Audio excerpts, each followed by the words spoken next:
as always, very excited for our events and for this event. We do have another one coming up March 9th, so stay tuned to that one. And that is Eileen Flanagan, and she's a Quaker, and we'll be talking on a different but similar topic too, about activism and how we can be more effective in that. So today we have Ashok. Did I get that right? Ashok Gangadine? Ash, that's right. That's right. Ashok, the Margaret Guest Professor of Global Philosophy at Haverford College. And I first bumped into you many years ago when you had Rupert Sheldrake in for your, would have been for the Global Dialogue Institute or for the Awakening Mind.org? Global Dialogue Institute. Yeah. So once a year, usually, Ashok puts on an event at Haverford, and some of you may have been to that, been to one of those. Last year, Andrew Newberg is one of his students for many years, and has been doing an awful. He's not an MD. He's a PhD. He is an MD. He's an MD, right? And has been doing a lot of research on meditation in the brain and the effects that meditation has on that. Brain imaging. Brain imaging, exactly. So, you know, over the years, I've been aware of you and what you've been doing, and I'm so happy that you agreed to come speak with us today on a very important topic, certainly at this time in our dynamics. So, without further ado, Ashok, thank you.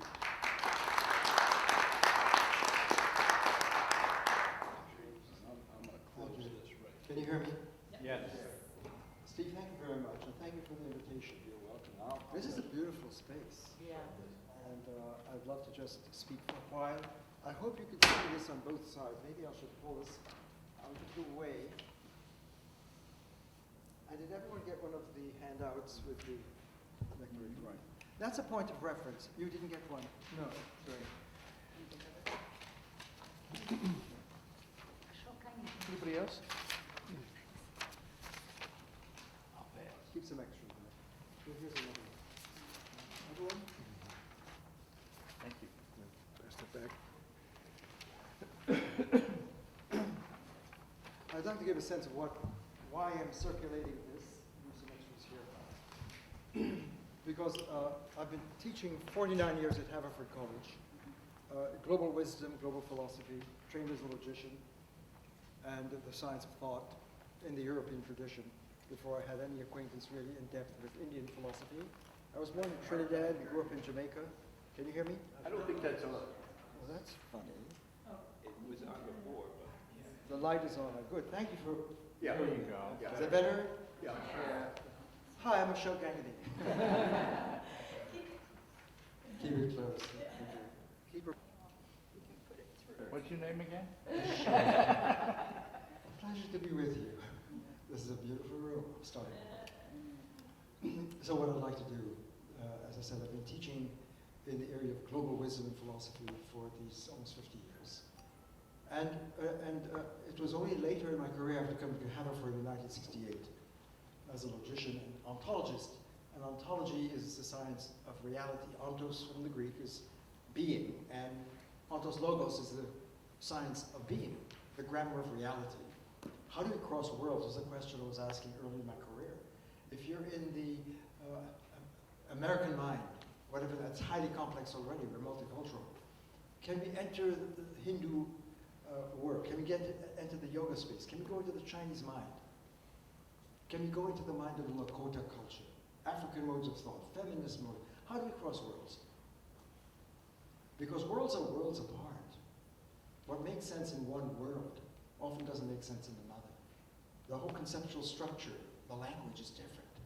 So if you're in the biblical world and Yahweh creates the universe and you're living in the space of Genesis and in the Christian mind space, that's different from the Big Bang story of the creation and evolution of the universe. So is it Genesis or Big Bang? If you're a physicist at the frontier and you're seeing the universe was obviously created with some monumental event that led to, because the universe is receding, so it must be expanding, and therefore it must have been a big bang. That kind of thinking, it means that there wasn't an infinite spirit that gave birth to the universe, let there be light. It's a different world. So how do we cross worlds? Not take it for granted. We have imported yoga into America. Are we really doing yoga? Because yoga, if you go into it, is really saying yoga is a quieting of the everyday mind. It's going into the Om space. If you go into Buddha's thought, and Buddha has come to the West in Europe, and of course it's a global event, but Buddha was seeking to stop the human suffering, existential suffering. Everyday people are suffering because there's somehow why, he wanted to know. And he did the best investigations of the time. He was a prince, he gave up his kingdom to go to do the research and to solve the question of how do we understand the depth of human suffering. And he said, I don't want to do theory, I'm not an academic. I want to remove the arrow of suffering in the human condition so we can find well-being. And so when Buddha awakened, he means the awakened one. He began to see that people are suffering because they're cut off from the field of reality, from the ontos, from the Buddha nature, from the Dharma, from the unified field of reality. I'm just starting out to say, I began to see this as an early philosopher, and I realized that, wow, if you really go through the amazing Greek tradition from Socrates, Plato, Aristotle, all the way and follow the trail in Europe, all the way through Augustine and Aquinas, and farther down into Locke, Berkeley, and Hume, and Descartes, Spinoza, Leibniz, Kant and Hegel, Nietzsche, all the way into the 20th century. What a train. These geniuses are all trying to get to the fundamental primary being. Aristotle, Socrates said, if you don't know yourself, you're missing out. The greatest thing for a human is know thyself above all else. Enter the logos. That's a Greek word for the fundamental field, the light of the mind. The logos is the space that the founding visionaries of the American constitutional thinking. Behold these truths to be self-evident.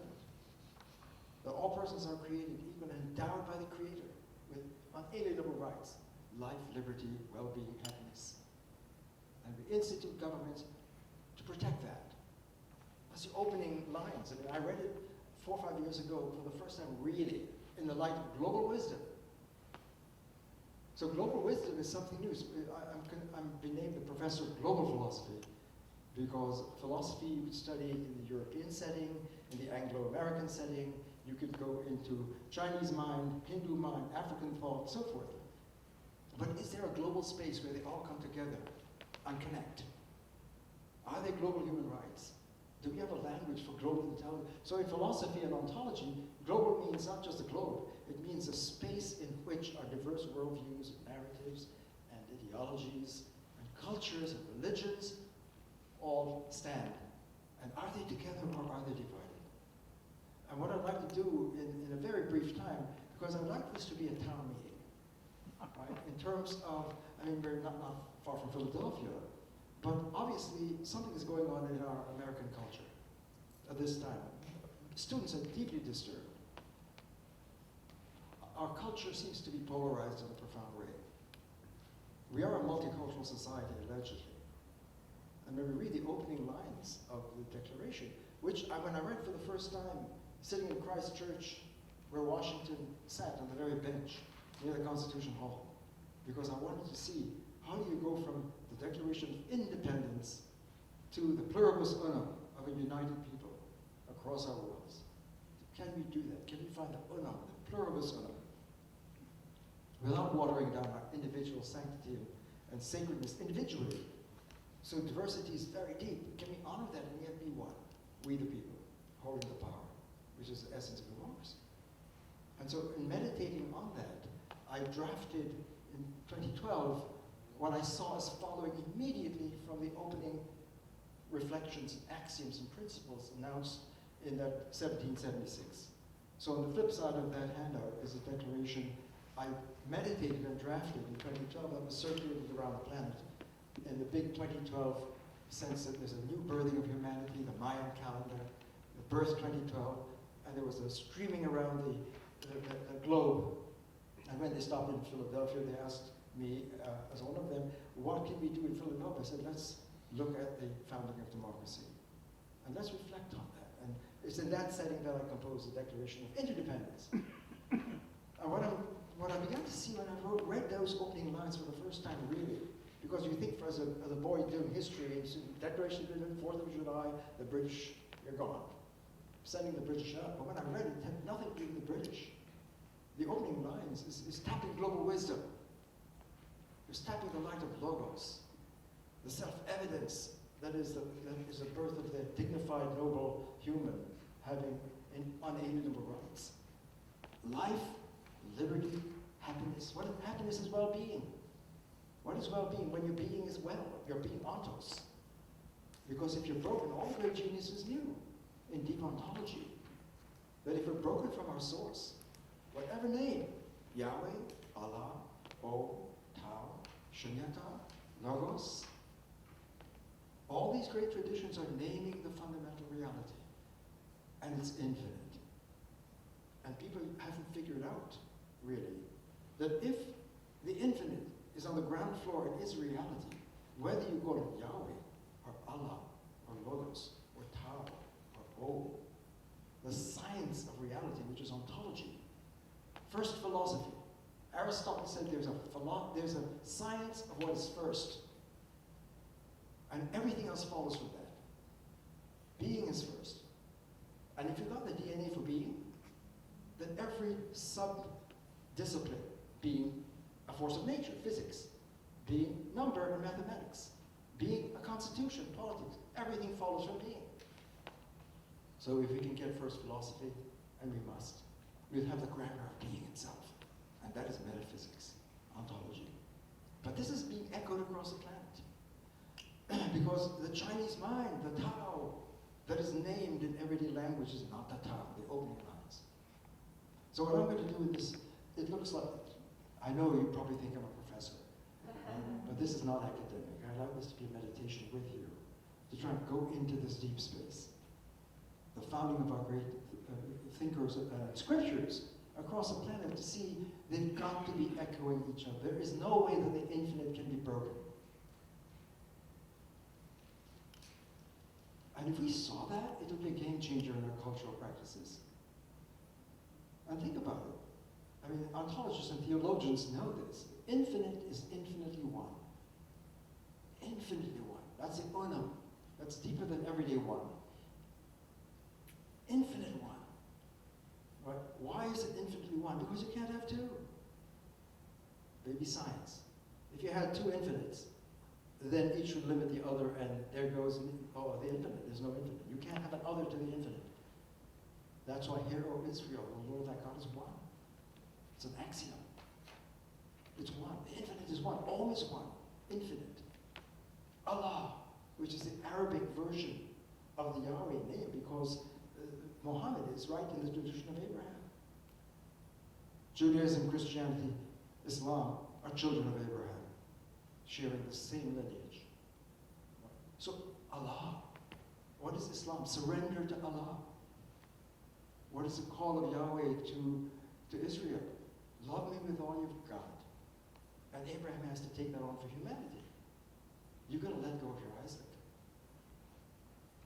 If you're going to put God first, you can't hold on to your narrative and your agenda and your identity and put that first before God, before the infinite. And we don't have to use God talk, because Buddha is not using God talk. Buddha is a pure ontologist who's saying the field of reality is infinite. He calls it shunyata, emptiness, infinite emptiness.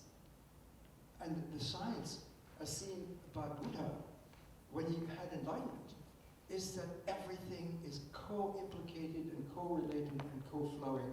There are no separate atoms or units apart from that. If you think you're a separate atom, an atom in philosophy means the uncuttable unit that has its own existence in itself.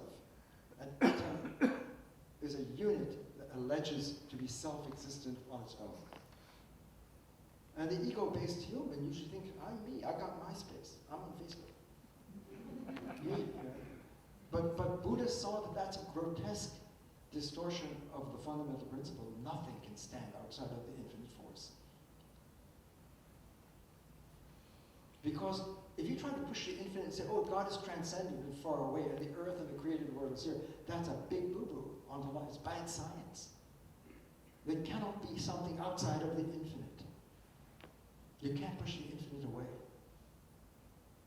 And what I'm trying to help my students see, when I'm in the Margaret Guest Center at Haverford College, founded by the Quakers where I teach, in that room, I said, Nirvana is here in the room.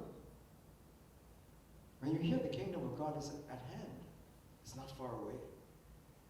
Why, what's the axiom? It's not just a wish list. You can't push the infinite away. It's infinitely in every moment, in every breath. And that's amazing news if you really follow through and can handle it. It takes a lot of courage to face and handle. Wow, the infinite is right here in this room and in us in every breath. It cannot be. And that's why Blake, the great poet, saying there's infinity in a grain of sand and eternity in an hour. Every moment is filled with every other moment. Buddha saw that. You can't break it down. If you break a piece of bone, I ask my students, what do you get? Oh. Why? You can't break off the infinite. That's why the Quakers say there's that of God in every person. That's not just a Quaker quirk. Right? Remember, the Quakers, that's a nickname. It really, the Society of the Friends of Truth is a name of the society. That comes to Philadelphia, and then comes to Haverford College. And my department is founded by Rufus Jones, the great Quaker mystic. And we proceed in Quaker business. It's not in the book, it's not in the church, it's not in the Pope, it's not in the minister, it's here. Let's sit together and sit in silence and let the Christ speak. That's the Quakers. That's found in my college. What's all that about? I mean, so I'm just trying to say that echoes across the planet. And Abraham, the call of Abraham, and you would be the father of nations. If you could pull this off, Abraham, let go of Isaac. What's that about? That's the principle of separation. You have to separate from your narrative and your cultural space that gives you your identity and information about yourself because it cuts you off from a deeper contact with the infinite first. And that echoes across the planet. Socrates is drinking hemlock, being executed. Why? Because he sees the culture around him is living in the cave. They think they have wisdom, but they don't. It's sophistry. And he began to say, I don't have the answer, but I know this in the cave. The cave meaning our everyday, naive, uncritical thinking culture. The language we use, the way we use information, right? As great as it is, when we use our information, it's cutting us off from a deeper language of the source, of the infinite source. So Socrates is saying, we've got to go into the logos, leave the cave. That's where you know yourself. And the Greek logos is the infinite source of all being, of all words, of all knowing, of all meaning. And that's enlightenment. To tap the logos, and you have wisdom. And if you're in the ego-based, information-based ways of thinking and buying into your senses and that culture, you're not going to tap the logos. And that's a whole Greek, European tradition. How do you get the science? Get the logos. Ontos, logos, ontology. When you add the logos, you get the science. Logos, logic is the science of logos. Psychologos, psychology. When you understand the logos of the psyche, you've got the psychologos. You name it, physiologos, physiology. The logos word is the word for getting the science. Why? Because when you tap the logos, you get the principles, you can see the unity, and now you've got understanding when you tap the logos. So that this is echoing across the planet. Socrates is drinking hemlock because his colleagues got so threatened by his exposing that they don't have the logos. They don't have the truth. They alleged to have wisdom, but he's saying when you tested them in dialogue, they couldn't produce the logos. It became their opinion, and they didn't like that. And so he took him out. And when he's drinking the hemlock in prison, with one of the great dialogues of Plato, in the Phaedo is his name, the deathbed in the cell where he's about to drink, and all his friends are around him, and they're crying and pulling out their hair in despair. And Socrates is chill, holding his poison, and saying, you don't understand. You can't kill the soul. The logos part of us, you can't kill. You can kill my body, you can't kill my soul. And he's trying to give them the science, the ontology of the self. The self is deeper than we think. We've got to leave the cave and come into, that's all Socrates. So Abraham, if you understood Abraham in this context, if the infinite calls out and says, put the infinite first things first. And it's not just an ego trip, right, to say it's science. What is first? Honor is first, and then you're aligned to reality. The infinite is first. And that is all Islam. Surrender to Allah. Islam means surrender to the first. So what Abraham is doing, in letting go of Isaac, it's a symbolic letting go of his story, of his attachment. He's detaching. He's separating from his cultural worldview narrative. And that's the opening of the Declaration of Independence. If you read it, you'll see. What is yoga? When Arjuna, if you understood the Bhagavad Gita, Arjuna breaks down this warrior. He's a great war hero. There's a battle in the family, fratricidal war. And Krishna is the voice of Om. In the Hindu, these great yoga teachers and meditators, right? Everyday language is called predication. To think is to predicate, to join subjects and predicates. I'll talk about that in a moment. That's why this flip chart is here, right? I'm going to show here where most of us across the planet are using an information-based way of thinking and expressing our language and making ourselves and entering our human relations, right? And living our lives and having our democracy. The information-based space. But there's a different, deeper space when you go into the deep connection with the source. So to think is to predicate, to aware. To awaken awareness is to meditate. When you meditate, you're in communion with the source. The ego can't meditate. We predicate. So the predication is information. And yet what's going on is that the great teacher is speaking from the deep space of Yahweh to the people. And they're dominated by their everyday language. They keep downloading the high word, the source teaching, into our word. And we remain there. We somehow have been stalled for centuries in letting go of our dominant mental, cultural, self-making technology, of information-based talk about it, to let it go and go into the deeper. Athletes say, go into the zone. When you're in the zone, right? You're not talking about when the runner is the running, when she is zoning. She is the running. When Descartes, in his great meditation, saw, I can doubt everything in my everyday culture. And he was in a tailspin. I know I'm jumping around a bit, but I'm trying to float several themes to see where we're going. Descartes saw, I could doubt it. Even if 2 + 2 = 4, what if something is tricking me to make it look true and it's false? I can doubt everything in my life. And so Descartes said, I'm going to let go of my cultural narrative and my story. I'm going to separate from that. Which is terrifying because his whole self-understanding was how he gave the information. If I ask anyone here, tell me about yourself. Well, I'm from Wilmington, I'm retired, I was a lawyer, I've got grandkids. You start getting your predications, right? So that's who you are. But the great teacher says, no, you're much more than that. When you get into the zone and you drop that story, you really find out who you are when you tap the logos. Get in the zone. And you can't talk about it from the outside, you gotta get in. So Krishna, Lord Krishna, the whole Bhagavad Gita is a dialogue between Arjuna, the great warrior, who in a war with his own family, at the moment of charging to have this ultimate showdown for the throne, which he felt entitled to. He dropped his weapon. Krishna is his charioteer. And Arjuna said, Krishna, this is wrong. I can't get my own people. My uncles, my teachers, I can't do that. Something's wrong. And he had a meltdown on the battlefield. Arjuna, he dropped his weapon and says, I'm done. And he realized that that's a kind of suicide because his reputation is over. Everyone's going to say you're a chicken, you lost it. Warriors don't do that. Right? He dropped his weapon and says, Krishna, help me. Everything freeze frame at that moment, and then the dialogue opens, Krishna smiling. Krishna is the voice of Om, his charioteer, the incarnation of Om. This is the voice of Om, who sees Arjuna is ready for the journey to cross into the Om. He had to go through a midlife crisis. His worldview collapsed. His narrative fell apart. And he let it go at that point. And the dialogue starts, and step by step, Krishna helps Arjuna understand how to get into the science of into Om, and that's yoga. The technology of leaving the everyday dominant ways of self-making, identity-making, culture-making, that's going to lead to fratricidal war. It's going to lead to polarization and fragmentation meltdown, one way and another. And the way to get over that is to rise, as Gandhi did, into the O.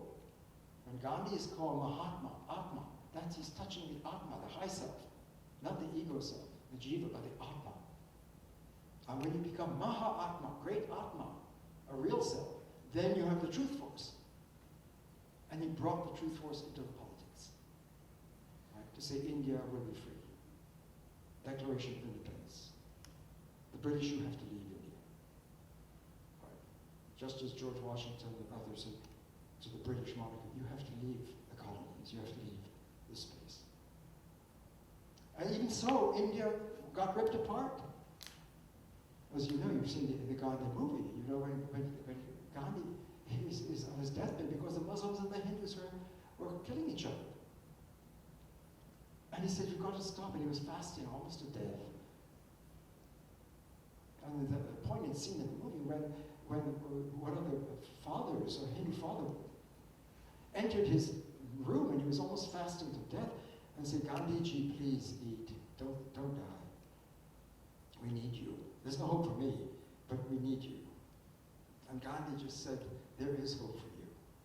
This Hindu father who killed that Muslim boy. And he says, there is hope for you. Adopt a boy, a Muslim boy, and raise him as a Muslim. That's huge. That's deep dialogue. Crossing worlds. And yet India split and broke.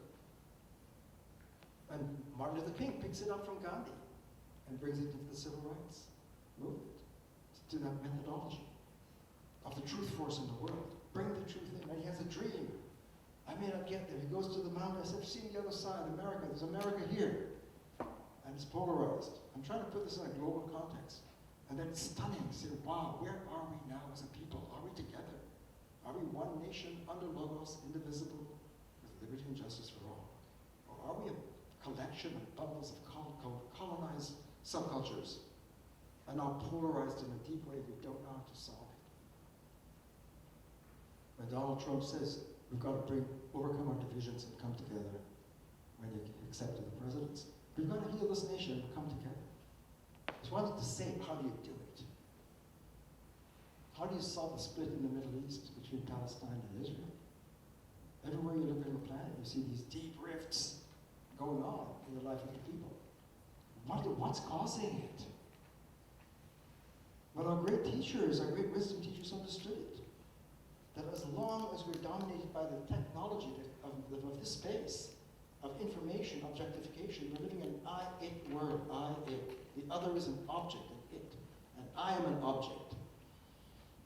And unless we cross into the high space of dialogue, dialogos. Dialogue doesn't mean two people talking. You can talk your heart out here to one another, and you're not connecting. You're still in monologue. To have dialogue, you've got to open up your lens and go into a deep space.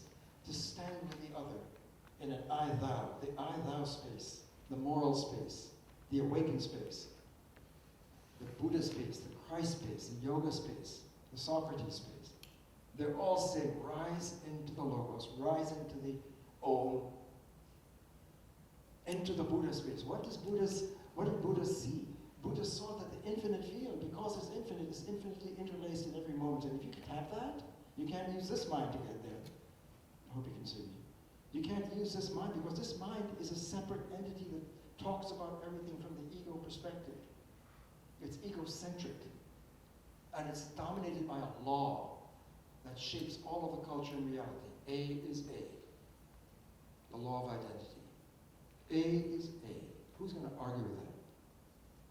Aristotle said, if you want to find the ultimate principle of all principles, you couldn't even begin thinking without it. A is A. And if you see that's called the principle of identity, then you begin to see either A or not A. If A is A, then either A or not A. In other words, a line cuts between my A and not mine. I, not I. A, not A. Either A or not A. And it just goes right through the entire technology of the culture. The subject, I'm holding this pen for a reason, I better start using it. So here's a picture. I'm summing up 2,500 years of evolution in 20 minutes. right? So we can open up our town meeting to talk about where are we in the light of the wisdom, and if we look at the founding words of the Declaration 1776, just stand back and look at it in a global light. What if these authors were tapping the logos? Imagine that. And seeing that these truths are self-evident, that we're all created by the Creator and endowed in that light of reason, with unalienable rights of life, liberty, and freedom. That resonates with all the great wisdom of the planet. And so Buddha saw that when you're in this space, I'm going to start putting up a little visual, and don't think of it as an academic teacher using the blackboard, right? Think of this flip chart. It's a pana making. You know, Shaktipad, it's a Shaktipad, right? It's a pan. And a Shaktipad is where it's a meditation. So we're doing a meditation now. So think of this as a kind of calligraphy, right? So here, all of our great wisdoms, traditions, and scriptures, whether you call it Yahweh, or Om, the Hindu version, or Allah, or Shunyata. That's the Buddha's name for the field. Shunya means in the Sanskrit, Shunya is zero, and Shunyata is zero-ish. And in a way, this is the infinite space. The names for the infinite. This is just the Logos. Logos Sophia. I'm a philosopher. That's a lover of Sophia. Philae Sophia. Sophia is the infinite wisdom of Logos. And Logos is the infinite light of reason. And all of these are alternative names. Whatever name you use, the Tao, the Chinese, I could go on, Nomo in Africa, infinite spirit. In the African culture, Ubuntu, I am because you are. That's a dialogue principle, right? So all of these names for the infinite is it's infinite unity. And that means that if you follow the science of the infinite unity, then you've got to realize that Logos and Om and Allah and Yahweh in some profound sense hang out. Think about that. I'm writing a movie script. And part of the scene of the movie is Abraham and Moses and Jesus and Muhammad and Buddha and Socrates and Krishna and Lao Tzu are arriving in Philadelphia. Think about that. The bell will ring. Pardon me? They'll ring the bell. That's right. They're just showing them, not to judge and condemn, but just to show. Imagine how, if you're a writer, how would you write that scene and get Spielberg to do the movie with Oprah's backing? You follow? And they're not going to take helicopters in, and they're going to say, I say to my students, they're going to go to Philadelphia, the birthing of democracy, the new Jerusalem, the new Mecca, the new Benares, the new Athens, Philadelphia.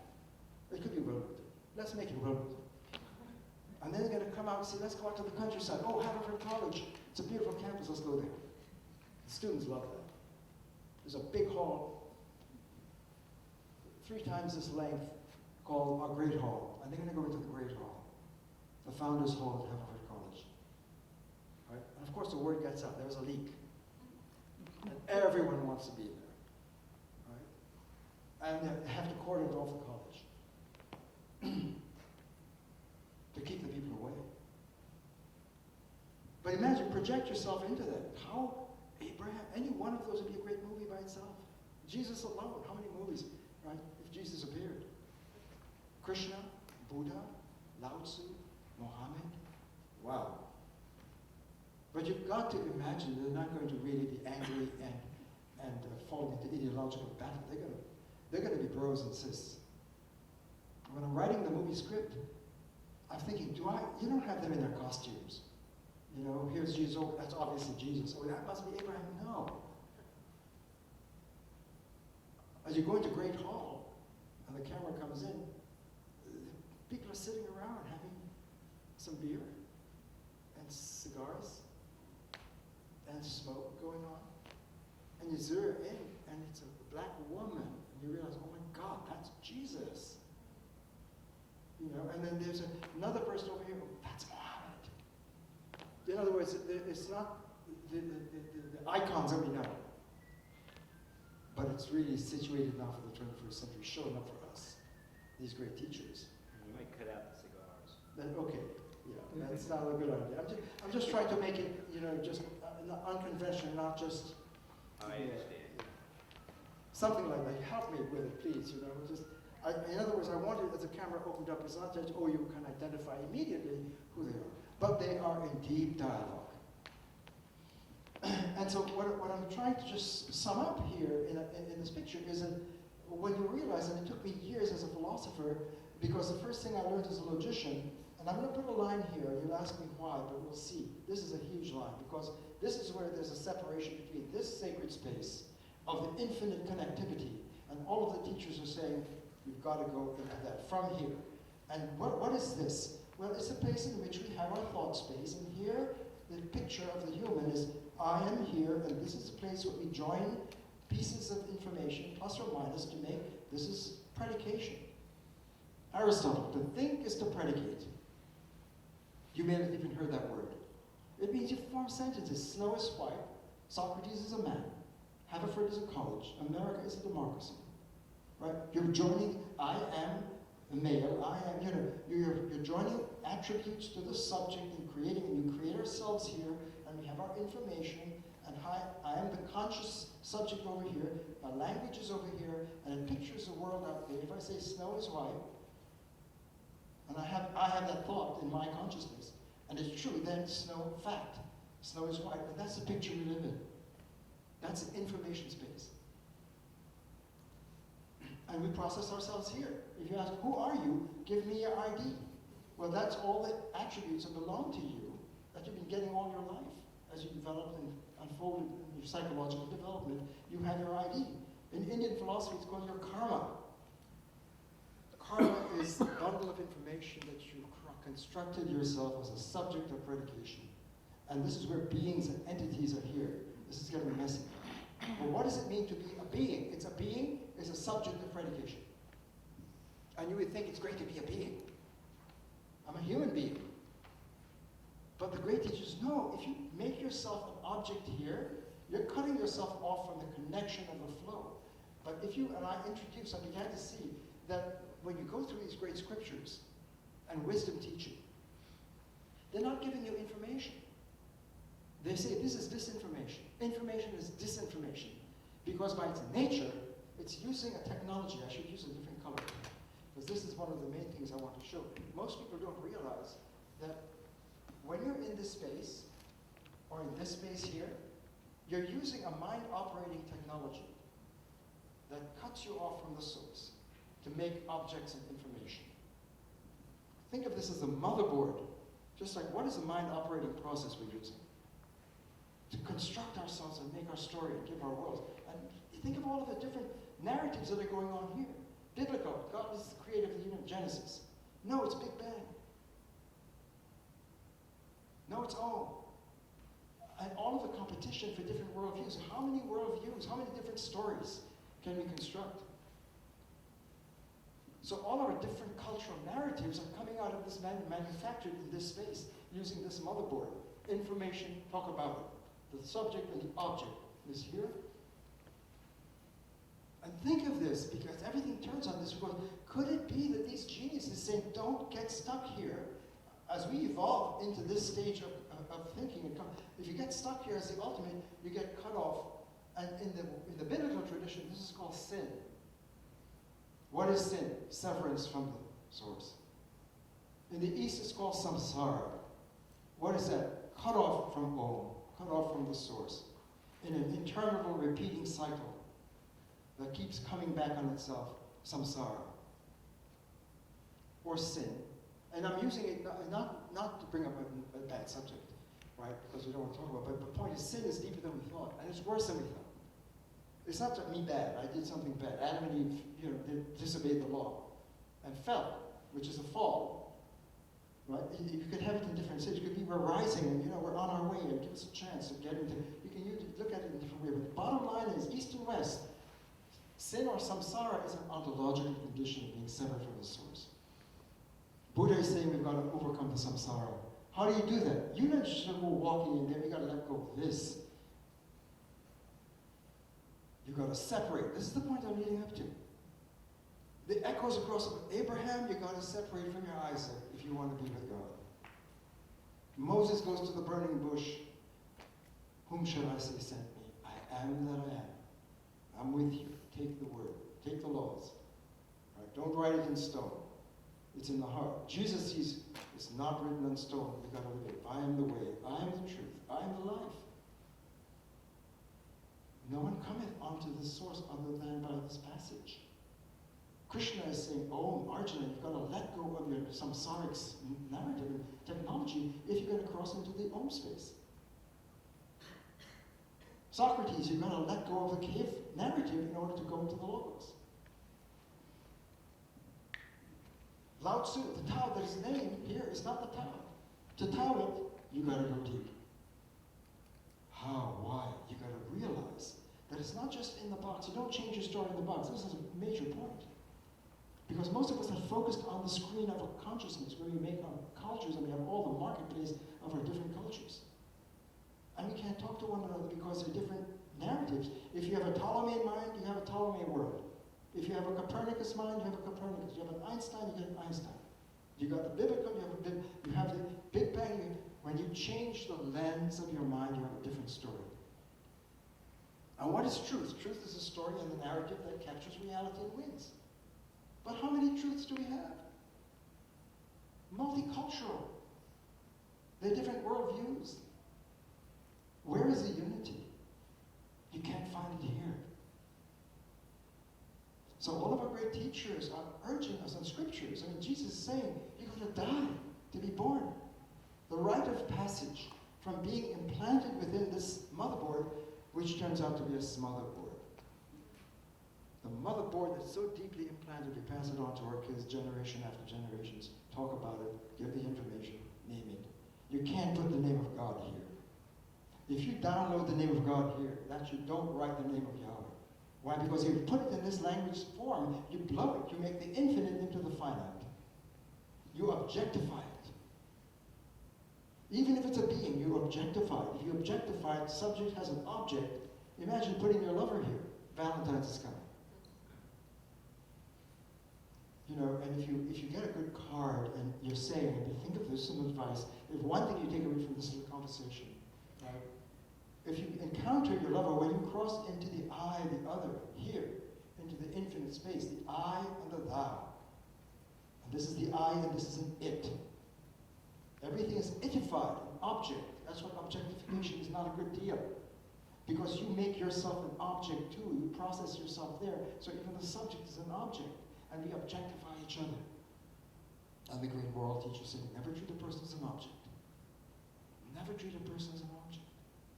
A human is noble. You have to meet her.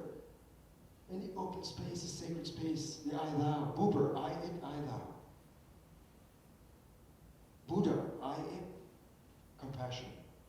Because when you enter into this space and let go, which Abraham is letting go of, it was Isaac, to stand in the presence of God. And you've got to open yourself and your heart and your lens to enter into the Logos light, to be in relation. So if you got a card for Valentine's saying, honey, you're the greatest thing that ever happened to me, send it back. Don't objectify me. Meet me here in love. This is intimacy. When you cross, I can't stress this enough. When you're in this technology, this is the technology of everyday life and culture. We raise our kids with this. And a great teacher says, don't slash your kids. Don't educate. That's pre-education.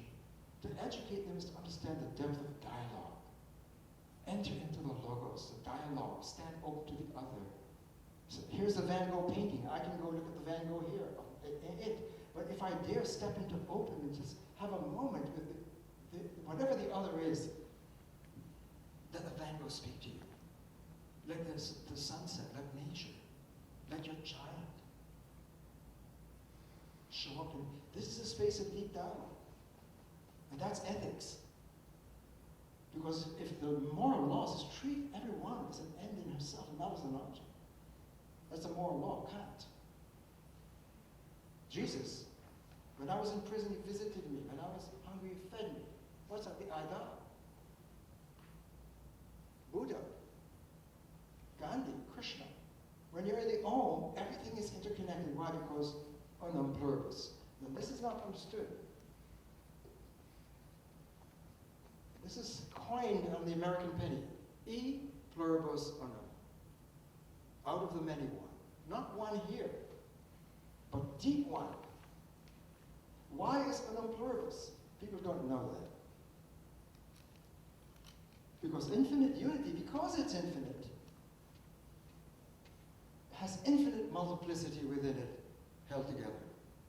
It's boundlessly diverse on the ground floor. It's not that there's unity, then there's diversity. Infinite unity has infinite multiplicity within it. That's a pluribus. Diversity here is broken apart. Everything actually here is severed and separated. That comes with the, and people don't get this. Right? When you live the law, the technology of identity, A is A, everything is put in. What is space? Space is one name. What is time? Time is time. What is motion? Motion, motion. Every word is put into its own ID. You separated. That's right. There you see, I was demonstrating this. That was not coincidental. Thank you. I wouldn't say I did that on purpose. Am I back on? Can you hear me? Yes. Yeah. See what happens when you separate? But that, I'm not kidding. That was just not unintentionally intentional. Because the circuits are broken. You think about it, please, folks. Every mental state, I'm hungry, I'm thirsty, I'm in love. Whatever, your mental states are all predications. Every predication has an identity. Every identity stands on its own. So if you're going to time, and this is awfully messy, I'm going to change this. I don't know, but I saw as a philosopher that it's unbelievable that our great geniuses in scriptures, you know, Jesus is dying for this. He says, unless you die, I am the way, I am the truth, the logos in the flesh, right? Buddha is living for this, that you're going to suffer here, and this is the end of suffering, so let us go and go into the Dharma, the Buddha Dharma, live it and breathe it. All of yoga is that, right? All of Socrates, and the history of European thought, from Socrates, Plato, Aristotle, all the way through Descartes. Descartes saw he could doubt it all. And then he said, I'm going to drop it, separate. I'm trying to give us this, the principle of the opening of the Declaration. Whenever any band that brings us together compromises our dignity and our nobility and our freedom, it is our duty to separate. The principle of separation echoes through the ages in all of our scriptures. We've got to separate from this technology in order to enter into the source. There's a source code. Because the language at this level is so powerful. Every word here is so powerful. It touches every other word. That's the connectivity. The infinite unum connects everything. And you can't break it apart. Here, you have the past. The past is done. And the present is moving. And the future, that's not yet. So the future is different from the past and the present. And students realize that if you only live once, I've got to get in the moment. Friday night, I'm going to get wasted. Because I'm not going to worry about graduate school. I'm not going to worry about my past. You have to grab a moment. YOLO, you only live once. That kind of talk. But when you enter into double bracket time, and what I'm saying now is I saw that this language gets downloaded here, chronically, in the human condition. Our scriptures, the word of God, we put it here. The word of Om, yoga, we put it here. The word of Buddha, we talk about the Buddha. We talk about deeply. And we're blowing it by keeping downloading it. When the teachers are saying wisdom is upscripting, not downloading. And it's tough and courageous to stop downloading and to let go of your narrative that holds you captive. You're not free. Freedom is here, moksha, the Hindu word. Emancipation, freedom. So imagine for a moment, if this is a culture code, I introduced double parentheses for this language. And this is, as a logician philosopher, I said, look, if I'm going to be a teacher on the planet and to my students, reading these great scriptures and texts and wisdom, and they're all screaming out, as I hear them in a global light, let go of the dominant motherboard that holds us captive here, and let it go, great, so I can die in, to let go of that story, to enter into and rising into a higher script, where every word is connected with every word. So if you go to, and I said, I've got to find a way to cross this line and help people see when you're thinking here in information-based, which dominates our human condition across the planet, and we're pulling out all of our teachings here, and we're blowing it because we're still desourced. And the collective wisdom is if you're desourced, you're going to suffer. You can't have a flourishing, healthful, thriving well-being and culture here, because it breaks things apart. It objectifies everything. And you've got to rise into the sacred space where humans' life, liberty, well-being, freedom is here. That's a consensus of all our wisdom teachers. Freedom is not being in the box. Freedom is being in the zone. And it's a great, courageous act as a human being to let go of the dominant identities and narratives that we grew up with, deeply implanted in a technology, to cross into this space. So I introduced double parentheses to mark when in this language, and there's a logic of logos, there's a code of Sophia, there's a code of Om, there's a code of Buddha.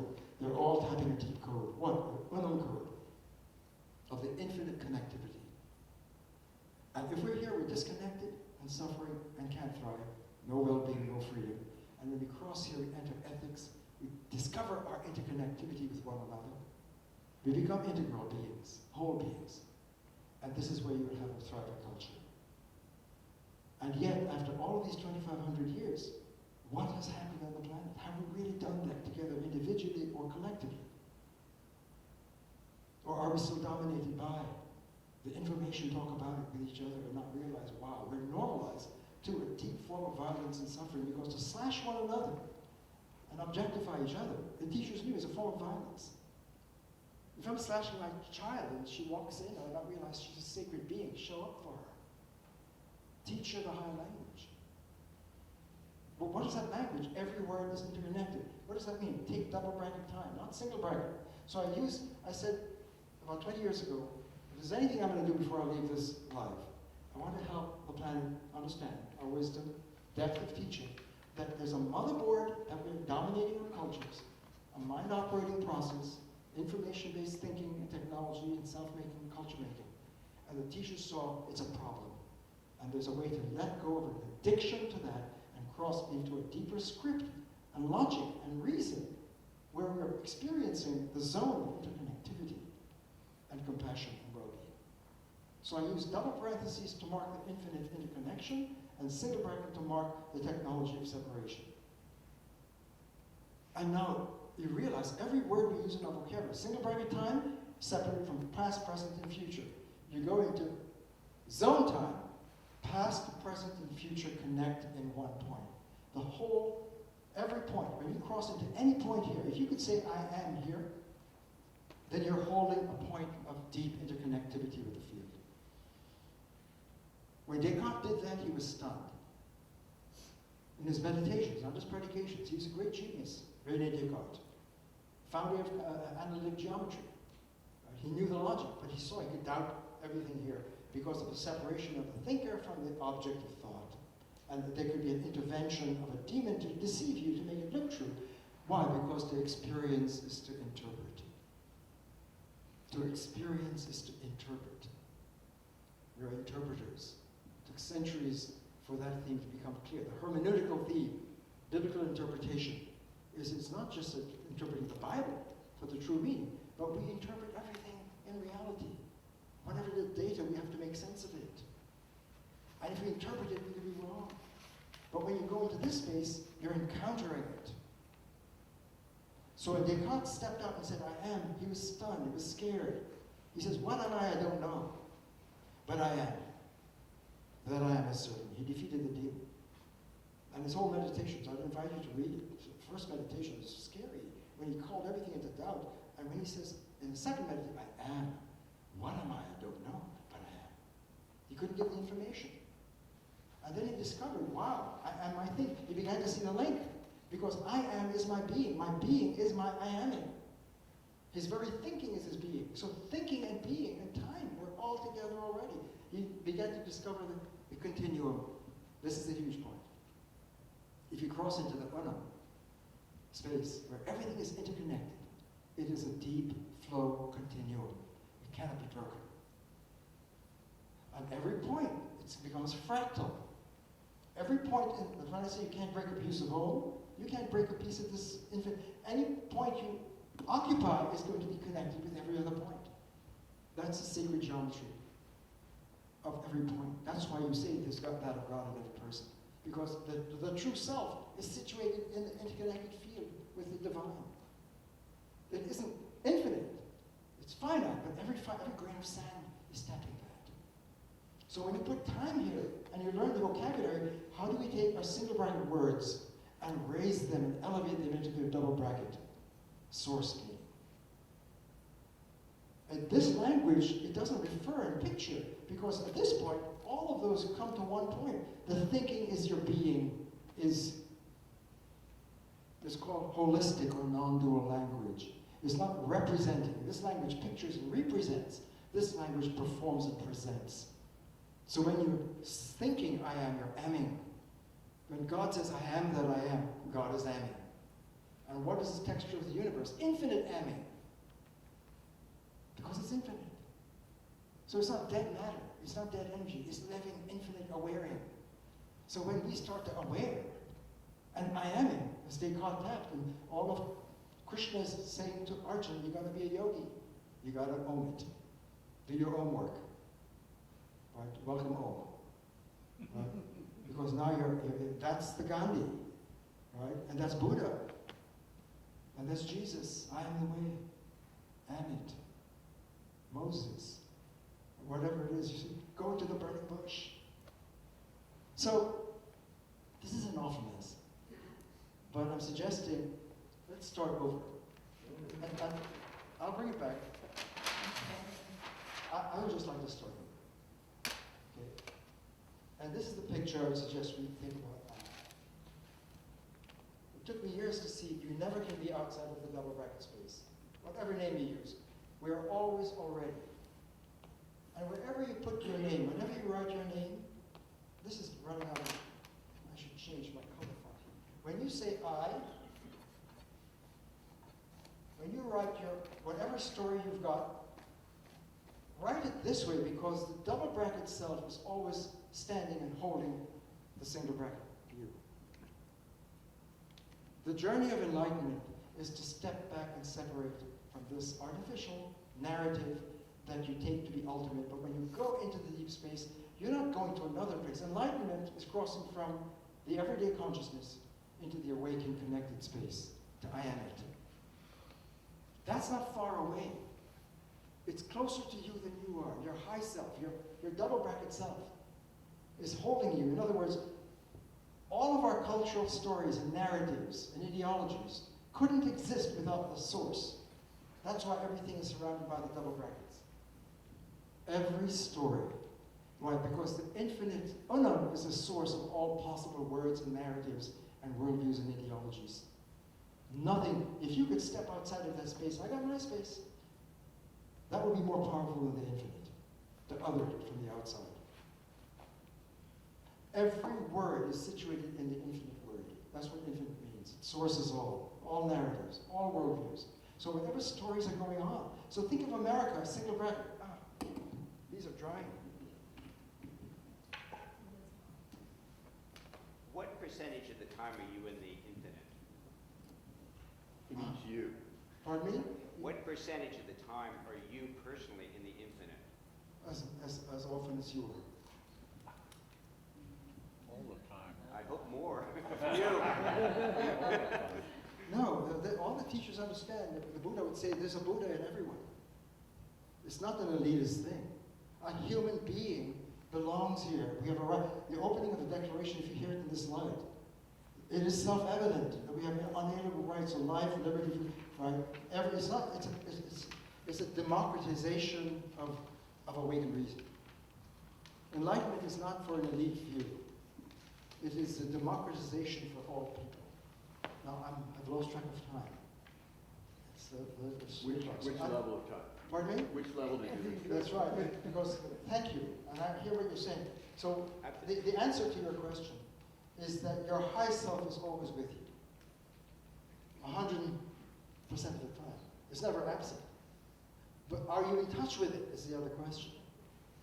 When you ask me personally, I've spent 50 years of my life in this inquiry realizing that, first of all, I wouldn't say I'm enlightened. If you say you're enlightenment, you're predicating it, and you're not.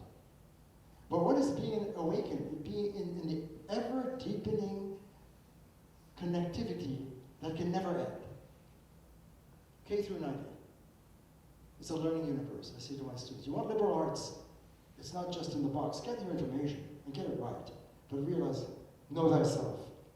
Right? And when you go and you go leave the campus and you go into the world, you get your profession, you're going to be a lawyer, be a double bracket lawyer, like Lincoln. You're going to be a doctor, be a doctor. You're going to be a waitress? Wait. Sacred wait. I coached my daughter, who was a waitress on the Philadelphia Main Line as an undergraduate student. And she'd come back, she wanted to be a social worker.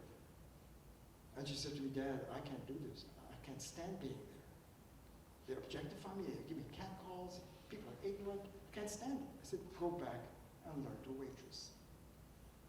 Sounded like a mean dad. But what I had in mind is I wanted to go from being a waitress to being a real social worker. Can you walk into the seafood shanty and just shine your light? And go up to the tables in front of others. So whatever profession you have, if you learn to do it in this, that's why the Zen, when you chop wood, chop wood. You carry water, carry water. Whatever you do, be there. And what's the summation of all wisdom? Be here now. 3 words. And they're connected. Be here now is 1 word. Here, space. But what about space here? Every point touches every other place. Does Wilmington touch Philadelphia? Yeah, even Sedona. Space is interconnected. Einstein saw the space-time continuum. Physics. It's not space and time, it's space-time. It's not mind and word. I'm going farther now. It's mind-word. It's not time and mind. Mind time. Every word here is interconnected. And when you start to learn that vocabulary, I tell the students that you have to learn from English to Zenglish. The Zen English. And there's a pattern and a syntax and a language that Jesus is saying, I'm the way. Buddha is saying, if you see the Buddha, kill him. They're all echoing the script. There's a language, there's a logic, there's a science. There's a motherboard. The double bracket is a motherboard for culture. So imagine, I'm not just trying to, we're going to get into conversation in a minute, and that's a great point, but my life as a wisdom teacher, I realize, is not to give information about these texts, but to help the students make a journey into the lab. My classroom is a laboratory. If you're going to study Zen, you better Zen it. And the students who dance and and they know they're in the zone, in that moment of peak performance, and soccer players on the soccer field who know that, wow, I was in soccer today. And they say, how do I do that? Can I do that? And all the great teachers say, you better do that. You got to learn the technology of zoning. Zenning is zoning. Is Christing, is Buddhaing, is Oming. So, I would like to just end on this note and open up the town meeting. If America is here, single bracket, then it's going to be inevitably fractured and broken, irreparably, if we stay there. It's monologue, we're not talking. But if we could cross into dialogue, into double bracket America, which is what I think is being called for, the upscript, and when Martin Luther King went to the mountaintop and said, I've seen the other side. White man, Gentile, Jew, black man, we're going to be together. I may not get there with you. What is he talking about? His dream. He's dreaming of the unborn, unfinished, unrealized America. Because to get the British out is stage 1. You're not free. The colonies are not free. To get the British out, but how about the Brutish? I don't mean to push it too far, but if you're under this motherboard that all the great teachers are saying, this is brutal. This is brutal to do that to yourself. To cut yourself off from yourself. You slash the source. In other words, you're slashing, when you dominate with this, you're slashing God. You're slashing all. You're slashing source. And you're not honoring it. And it's going to hurt. So the question that I'm sharing with you to look at the opening of the Declaration in 1776 is these bright minds were saying, we're tapping some principles and laws here. Whenever any political band or covenant or agreement or code that brings us together is undermining our freedom and dignity and worth as persons, that's the opening, is our duty to separate. And I've been just saying, if you scout out the wisdom and scriptures across the planet, they're all saying, you gotta separate. So the Declaration of Independence is a declaration of separation, to go from kind of enslavement and slavery and objectification and violence into nonviolence, into dialogue. And imagine a culture here where we're not slashing each other and everyone is sacred, and we're honoring the deep diversity of every being in every moment. Right? That's what I'm opening up for American culture now. Because what's going on? People are in despair. My students are in despair. What's going on? What's my future? It looks as if you've got at least two nations. We're a divided States of America. We're hearing all this around. Is it governable? Or has it reached such a crisis after millennia? And this is, in other words, not an American thing. It's a French Revolution, the Russian Revolution, the Indian Revolution. What do they want? Liberté, égalité, fraternité. French.